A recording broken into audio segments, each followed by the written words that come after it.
எப்படின்னா கேஸ்ட் அயன்னா வந்து என்ன கிரேட் இருந்தால் நல்லது ஒன்று. ரெண்டாவது பார்த்தீங்கன்னா என்ன வெயிட் இருக்கணும்.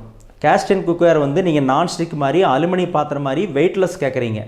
மக்களுக்கு இதனுடைய அறியாமை, உங்களுக்கு அது தெரியறதில்ல. கேஸ்ட் அயர்ன் குக்வேர் அப்படின்னாவே ஹெவியாக இருந்தால் தான் குக் பண்ணுறதுக்கு நல்லாயிருக்கும். அதுக்கப்புறம் மூணாவது பாயிண்ட் வந்து ஃபினிஷிங்.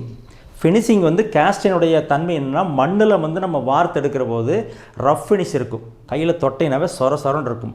அந்த ஃபினிஷிங்கில் நீங்கள் குக் பண்ணுற போது தான் வந்து கழும்பு மாற வருது, கார்பன் வருது, எண்ணெய் வந்து ஒட்டிட்டு வருது, இதெல்லாம் நிறைய கம்ப்ளைண்ட் சொல்லுவீங்க, ரைட்டுங்களா? அதுக்கப்புறம் வந்து அதுக்கு தான் வந்து ஃபினிஷிங் நீங்கள் பார்க்கணும்.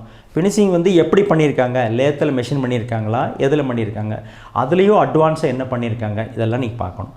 அதுக்கப்புறம் வந்து கேஸ்ட் அயர்ன் குக்வேரை வந்து மெஷின் பண்ணி அப்படியே கொடுத்தோம்னா நீங்கள் மெயின்டைன் பண்ண தெரியல அப்படின்னாக்கா ஈஸியாக ரஸ்ட் ஃபார்மேஷன் ஆகும். ஏன்னா பிகாஸ் அதில் வந்து கார்பன் பர்சன்டேஜ் இருக்கிறதுனால ஈஸியாக கொரோசிவ்னஸ் இருக்கும் அதில்.